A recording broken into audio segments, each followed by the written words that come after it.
Redentor. Meus irmãos, de fato, como disse Sirtoli, o texto que eu selecionei entre aqueles que nos estavam apontados para a reflexão nesta manhã é o texto que se encontra no Evangelho de Lucas, no capítulo 1, começando pelo versículo 5. Lucas, capítulo 1, começando pelo versículo 5. Essa é a história de um lindo casal. Um casal que nos impressiona de modo positivo. Eles viviam juntos, tudo neles era comum, suas alegrias, suas honras e suas dores. O texto nos diz que nos dias de Herodes, rei da Judéia, houve um sacerdote chamado Zacarias, do turno de Abias. A mulher dele era dos filhos de Arão e se chamava Isabel. Ambos eram justos diante de Deus, vivendo de forma irrepreensível em todos os preceitos e mandamentos do Senhor. Eles não tinham filhos, porque Isabel era estéril e os dois já tinham idade avançada. Eu percebo neste início do texto da perícope selecionada para hoje alguns elementos da vida deste casal que me chamam a atenção. O primeiro desses elementos é que ambos eram levitas da família de Arão, da linhagem sacerdotal. Não apenas Zacarias era sacerdote, mas também Isabel era da família de Arão, então tinham isso em comum.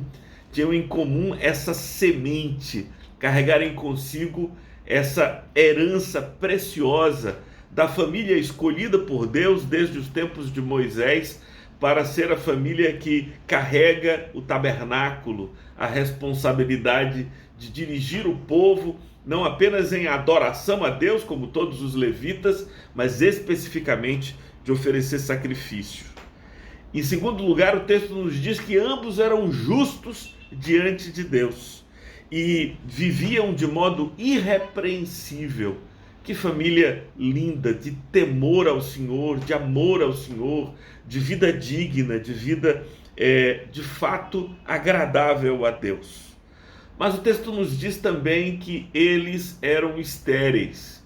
E eu ouso dizer aqui que não era Isabel que era estéril, mas os dois eram estéreis, porque é fácil saber quando a mulher é estéril se esse homem tem filhos com outras mulheres, como foi o caso de Abraão, que nos fez saber que Sara era estéril porque teve filho com Agar.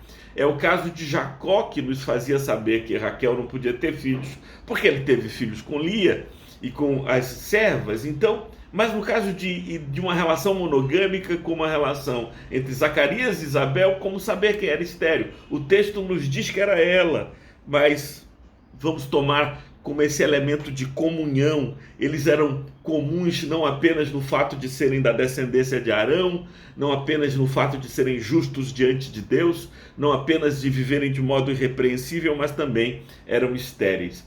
E em último lugar, o texto nos diz que eles já eram idosos, eles eram avançados em idade. E aqui, Josafá, eu viajei nesse versículo 7, sabe?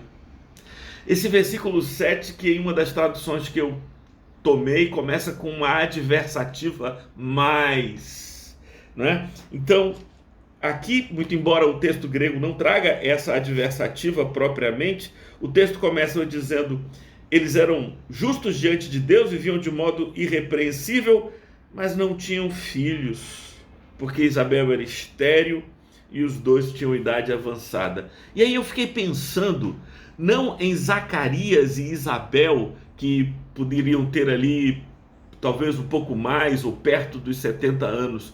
Eu pensei, Arlinda, em Zacarias e Isabel de 14 anos de idade. Logo depois que Zacarias fez o bar mitzvah e ele se tornou um homem adulto e começou a imaginar a sua família, a sua casa, e eles adolescentes se unindo, cheios de esperança de que teriam em sua casa a casa de um sacerdote. e viveriam todos os projetos de Deus, cheios de amor pelo Senhor, cheios de devoção a Deus, e eles criaram a sua família, eles se casaram ali naquilo que nós hoje chamamos adolescência, porque a adolescência, como nós conhecemos, é uma invenção do século XIX.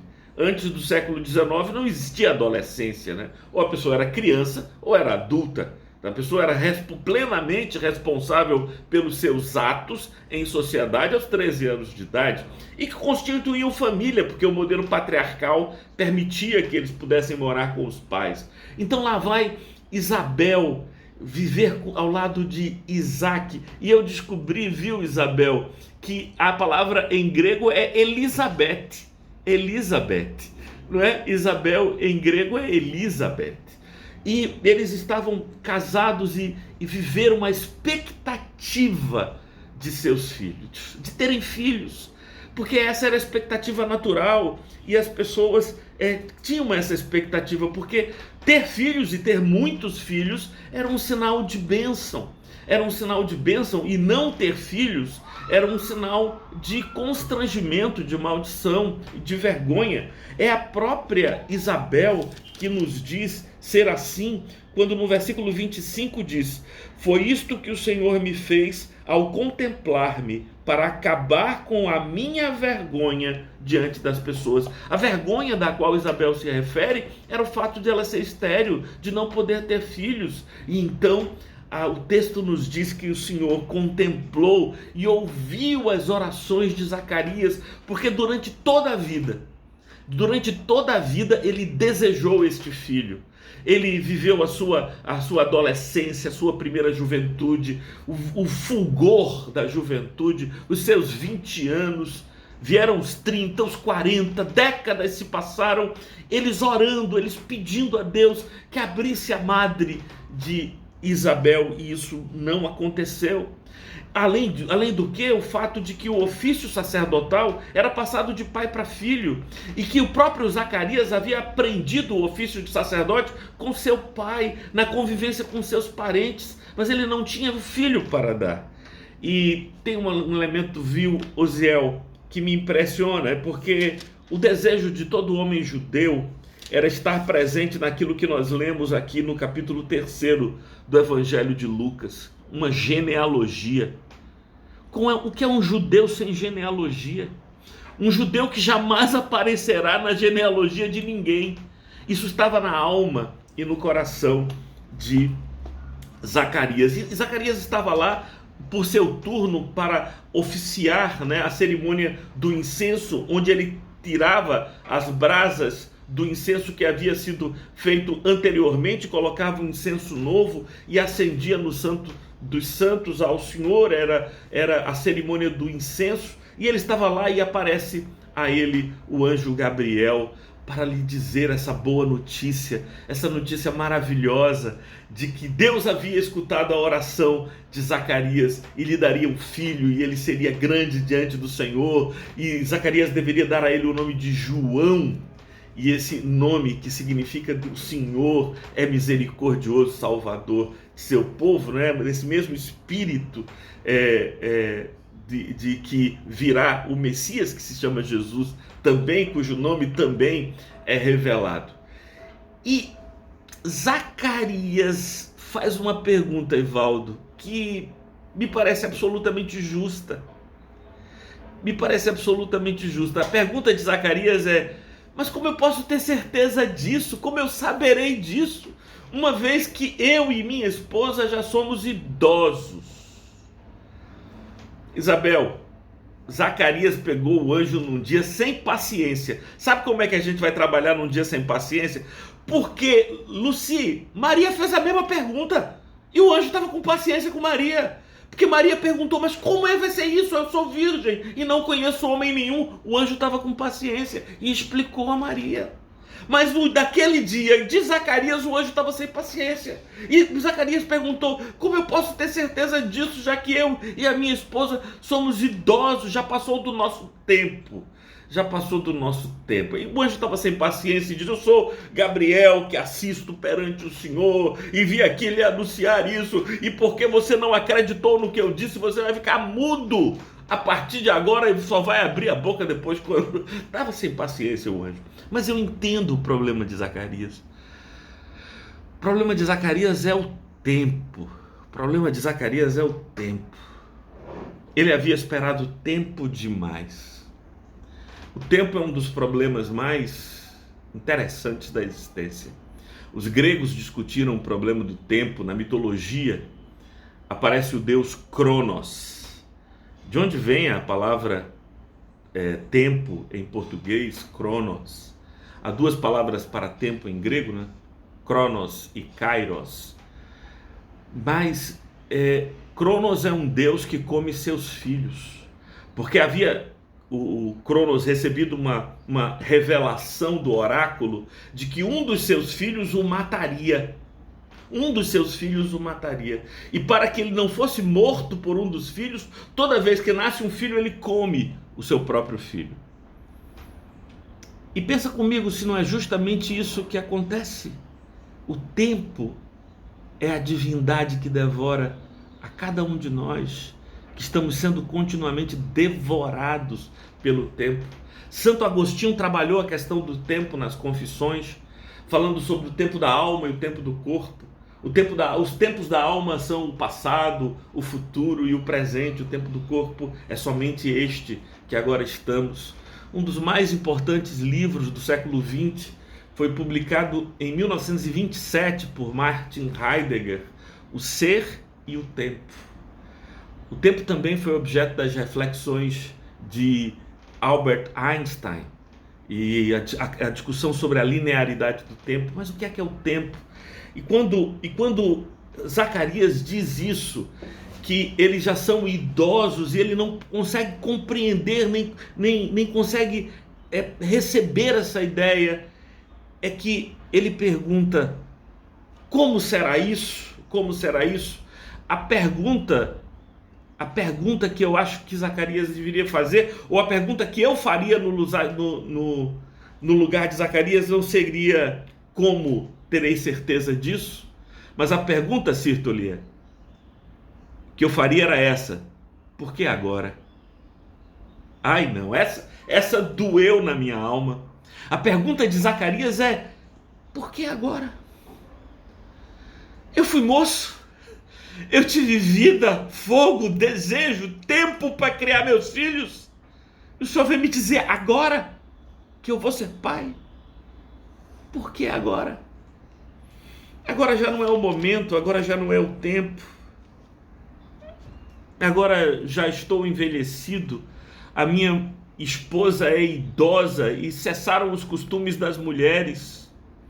Porque sabe, Arlinda, às vezes Deus quer manifestar a sua glória fazendo com que algo impossível aconteça. Arlinda, você que é uma zelosa estudiosa da língua, eu diria o seguinte: para uma mulher estéril é impossível ter filhos, mas para uma mulher estéril e que já cessou os costumes é mais impossível.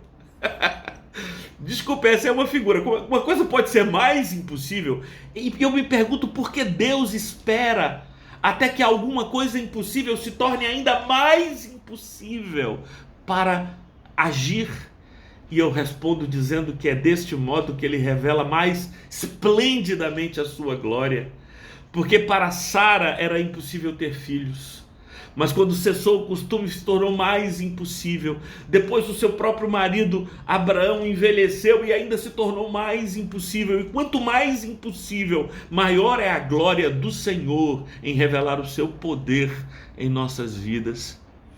E o advento é uma sucessão de impossíveis. Nós perguntaríamos: por que agora? Por que agora Jesus vai nascer? A expressão de Gálatas, capítulo 4, versículo 4, que nos fala sobre a plenitude dos tempos, tendo chegado à plenitude dos tempos, pleroma tu, cronu, a plenitude dos tempos. Que plenitude é essa? E a gente estuda no seminário no primeiro semestre, que é a Pax Romana, que permitia as viagens, a uniformidade da língua grega, que permitia que em grego todos pudessem saber, e a maturidade da fé judaica. Esses três elementos culturais e circunstanciais seriam uma plenitude dos tempos. Mas que plenitude dos tempos é esta? Israel estava sob o domínio, sob o tacão romano, porque o Messias não veio na época de Davi, na época de Salomão, onde o povo de Israel era autônomo e glorioso. Porque Deus escolhe o seu tempo, e o tempo oportuno de Deus frequentemente não é o tempo oportuno para a gente. Foi o tempo de Deus, e era o tempo de Deus na vida de Zacarias. Para ele poderia já não ser, mas para Deus foi.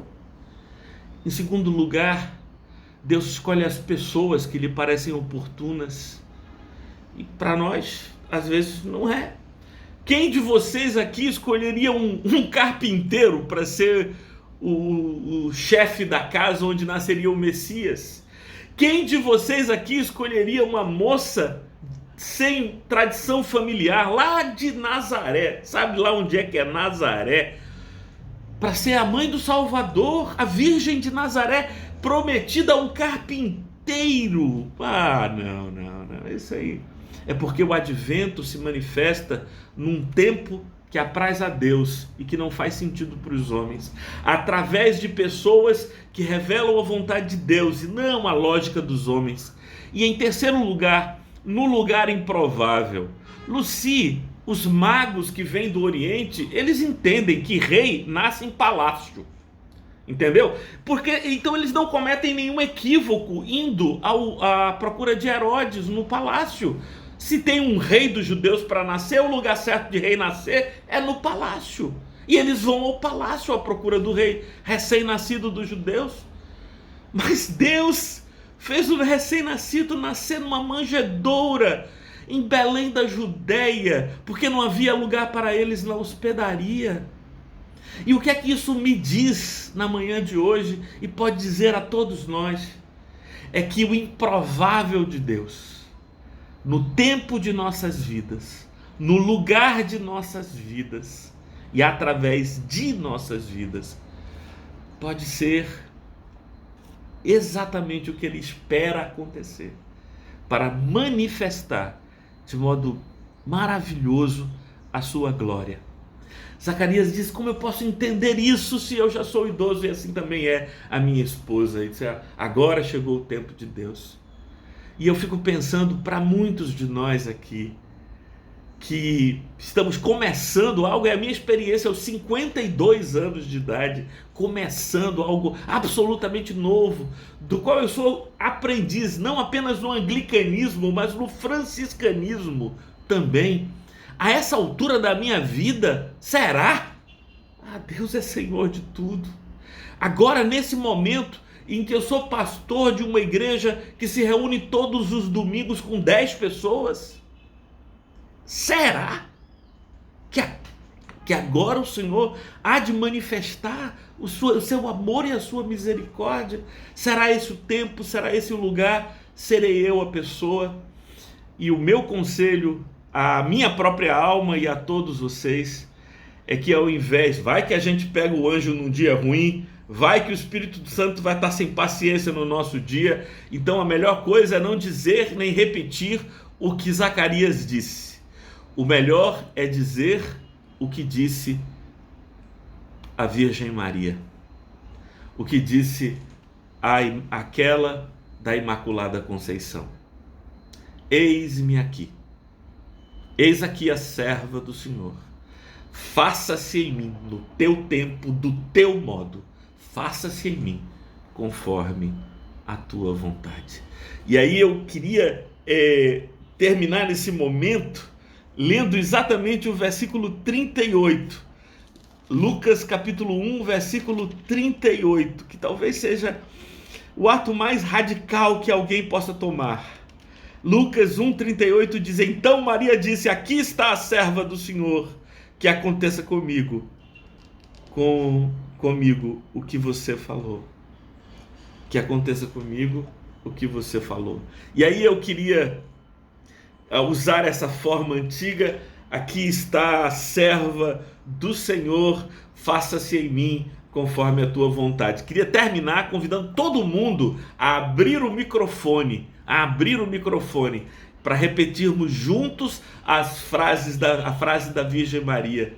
E aqui você vai dizer como você se sente identificado, serva ou servo do Senhor. A frase é essa: eis aqui a serva do Senhor, faça-se em mim conforme a tua vontade. Vamos dizer juntos: eis aqui o servo do Senhor, faça-se em mim conforme a tua vontade. Amém, amém, amém. Vamos seguir, é hora de ouvir vocês e o compartilhar dos irmãos.